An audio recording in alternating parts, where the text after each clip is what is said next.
Hi guys, and welcome back to Vanessa's podcast. Today I want to play the recording of the People's Strange World, my book on Amazon Books, and it's narrated by, she likes to go by Alicia. And she is so good. She's got an accent, and she's really making that story come to life. And it's just the greatest thing. And so she's in the process of producing the book. It's probably going to be ready, available on audible.com, maybe in 2 months. I think she's kind of going fast. So I'm just going to play it for you, and you can be the judge. So here's the opening credit. People's Strange World, written by Vanessa Bush, narrated by Alicia. Alright, so I'm going to go by chapter 2. Chapter 2, Red People World. Zahir was a bank manager, Majira was a school teacher, Sabina was a science teacher actress, Raul was a limo driver, De Souza was a newspaper delivery driver. Zahir was the man of the house living in the 21st century and also respected all women who walked in his family. He grew up in France and Germany back and forth. Then, after graduating from high school, spent 5 years in England to receive a BFA in education. He worked as a bank teller in London for a while and then moved to New Jersey after he met his second half, the love of his life, the reason of his heartbeat every second. He was incredibly in love with his soulmate. Majira was everything he wished for. She was polite, well-groomed, noble, and compassionate, who loved to study. She used his bank for 5 years, and never once he saw her getting angry or upset about anything. He had witnessed hundreds of people losing it behind the counters, and some of them would throw their bags on the ground, raise their voice, and even curse at times. She just waited patiently behind the line and smiled harmoniously. She carried a peaceful aura around her. He proposed to her under the bridge on a stormy night.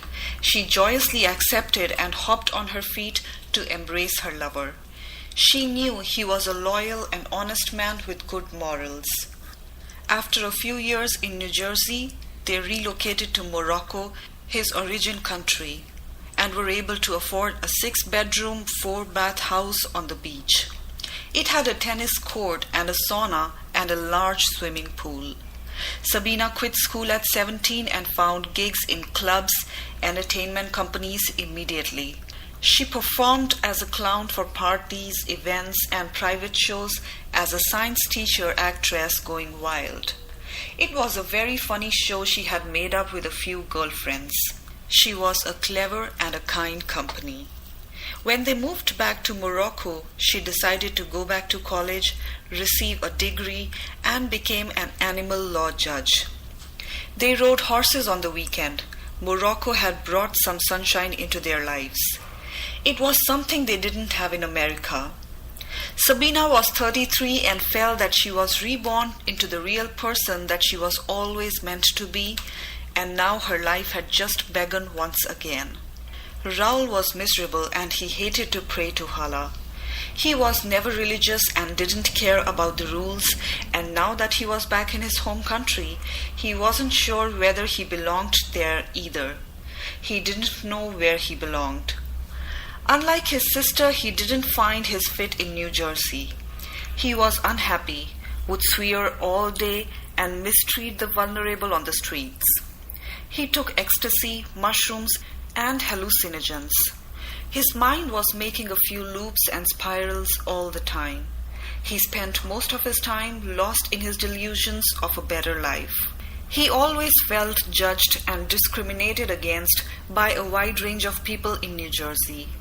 He lived alone with one white cat with large paws and a long black nose. His cat was aggressive and ferocious and would always guard the door for him. With his sad-looking eyes of a dog look, he would nap half of the day on his futon. He played poker and blackjack, went clubbing with his buddies, and smoked weed before bed every single day. His life was just a big disappointment and he had nothing to show. He hadn't traveled since he was a kid. He held a grudge at his dad for getting remarried and not honoring his dead mother. He was 8 when his mother passed away of breast cancer. She taught him everything he knew, and he really missed her. She wanted him to be a good person and to honor his religion at no cost, but when she died, he didn't have the strength to do it without her around. When he was little, his dad had no time for him, constantly working, and he didn't put him into sports or aftercare programs. He was left all alone at home without snacks prepared or cared for. So he started to act out at around the age of 15. Then he met his best friends Sebastian and Mohammed at a job fair and quit high school. He attended a low-rating school with no guidance, counselor and teachers that no other school wanted, and he was better off quitting than studying in a place of misery, he thought to himself. They all drove limo for their self-made company they called Limero. They made pretty good money, but they wasted it very quickly on drugs, women, and parties. Women were prostitutes to him, and he did not respect them. He hated snobs, Jews, and even more Christianity. All he wanted was to make money and be finished with his day as quickly as possible. When they moved to Morocco, he was 23, and very quickly rekindled with older connections he has had as a little boy. They referred him into a tourist career and he loved it. He was appreciated and loved there.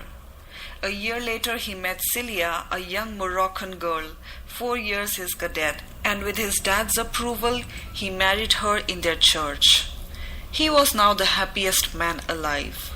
When he looked back at his life in America, he would have never imagined in 100 years that a happy life was in store for him, and now he was finally living it. Celia wanted to have 5 children. They moved into a 3-bedroom house with a charming garden filled with wildflowers. Deswoza was 29 years old when they moved back to Morocco. She didn't have any friends in New Jersey. Only a few encounters, a few exes that used her, and social media. She worked for the newspaper since she was 18. She would travel once in a year to Nevada, New York, Colorado, Maine, Canada, alone as she was making a decent income. She always paid her bills on time, never had broken any rules in her life, and followed her dad's wishes. Her God was sacred to her, and she followed a series of rituals of religious prayers daily in her little apartment located on the 3rd floor. Over the weekend, she went to the seafood market, art galleries, and museums that intrigued her, outdoor free concerts, and anything interesting to her. She was proud of her genetic DNA roots, would fight for her beliefs, and stand up for her rights. She was a role model at her workplace. She was thrilled to go back to Morocco with her father and his new wife. She loved her and couldn't resist living in a mansion. There was so much room for her to live, and she felt like she was alone in it. When she returned to her country, she forgot her native speaking language. She spoke English for so long that she needed to forget this habit and get back to getting used to speak Moroccan. She met an old classmate at the coffee shop one morning while using her name. Her name was Elena, and she remembered sharing a birthday party together. She told her about a manager position at their regional newspaper delivery building and that she should apply for it. She didn't have to wait much longer and got hired on the spot. She made much less than she was used to, but this environment was so adequate and so much fun that she didn't care. She made instant connection with everyone there, new friends, new lovers, and she stopped feeling sad and alone. She was happy. Majira and Zahir decided to start a new. And that's it for the chapter 2. I hope you can hear it because I was playing on my tablet. I think she did a wonderful job. I mean, wow. That's really good. So it's such a pleasure to work with such talented voice actors like that. And that will be my 9 Audible. 8 are already produced. You can find them typing either V Creative Art 16 or Vanessa Bush when you type audible.com. You can also find them on my Amazon offer page. One of my Audible was completely done but hasn't been accepted for some reason, for some minor requirements weren't met with a sound check or something like this. So the Demoralizing False Promises of Tomorrow was supposed to be done, but it's not. So I feel bad for the voice actress, because she spent a lot of time, a lot of hours on it. But if anybody ever wants to push us the downloads, I have all the downloads, but it will be separate downloads. If you ever interested to get it, it's about an hour and a half. It's really, really good. She's got a French accent, and it's I will charge you only $9.99, and we send you all the downloads. So anyway, this is chapter 2. So she's got probably another month or 2 before it's completely done. Thanks for any new followers, new likes, and everybody out there. Also, all the podcaster, you are all amazing. I love what you do.